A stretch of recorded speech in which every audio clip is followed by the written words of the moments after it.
جب میت کو خبر میں رکھا جاتا ہے تو اس پہ کیا بیتتی ہے. ایک اچھا آرٹیکل تھا, مضمون بڑا جامع بھی تھا. وہ کہتا ہے کہ ہم نے جب سائنسی لحاظ سے تحقیق کی تو یہ جسم جو ہوتا ہے نا, اندر جو جاتا ہے, تو اس میں سب سے پہلے تغیر جہاں ہوتا ہے وہ ناخنوں میں ہوتا ہے.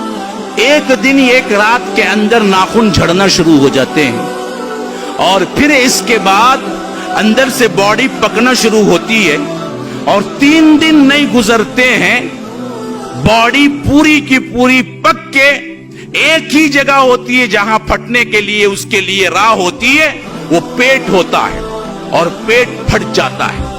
3 دن بھی نہیں ہوتے گزرتے, پیٹ اس کا پھٹ جاتا ہے, اور پیٹ پھٹتا ہے تو جو غلاظت اور جو بدبو وہاں سے نکلتی ہے نا, اتنی تیز اور زہریلی ہوتی ہے اس بدبو سے کہ اطراف کے جتنے حشرات الارض ہیں, جتنے کیڑے مکوڑے اور زہریلے ہیں, وہ تمام کے تمام اس بدبو کو سونگتے ہی پہچان لیتے ہیں کہ آج نئی دعوت ہے, نیا بکرا آیا ہوا ہے, کھانا ہے ہمیں. ہاں, اللہ نے وہ سینس رکھا ہے اس کے اندر. جب پیٹ پھٹتا ہے نا, وہ پیٹ پھٹنے سے جو زہریلی گیس نکلتی ہے اور وہ غلاظت نکلتی ہے, تو وہ تیز دار جو بدبو ہوتی ہے, وہ بدبو زمین کے اندر پھیلتی ہے خبر میں.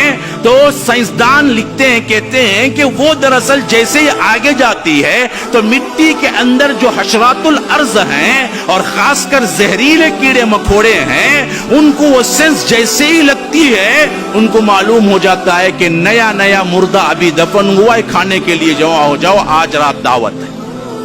تو وہ پورے کے پورے جمع ہو جاتے ہیں.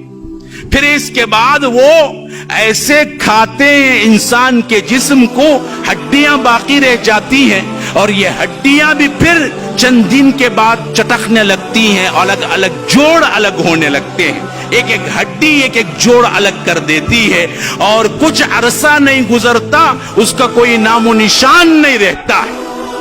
یہ حالت ہو کر رہنے والی ہے ہر کسی کی. تمہارے جسم کو تم نے آرائش و زیبائش کے لیے اللہ سے ناراضگی اختیار کر لی, حرام کاری اختیار کر لی. ہاں, جو روز روز اللہ کے رسول کی سنت کو گٹر کے نالیوں میں بہاتے ہوئے نہیں ڈرتے, شیونگ اٹھتے ہی شیونگ کرتا بدبخت. اللہ کے رسول کو یہ چہرہ دیکھنا تک پسند نہیں تھا. تم حوض کوثر کا جام لوگے شیونگ کر کے مر کے, یاد رکھو وہیں تمہاری کیا سختی شروع ہو جائے گی جب ملک الموت دیکھیں گے میت آئی ہے بغیر داڑھی کے, پکڑو اسے.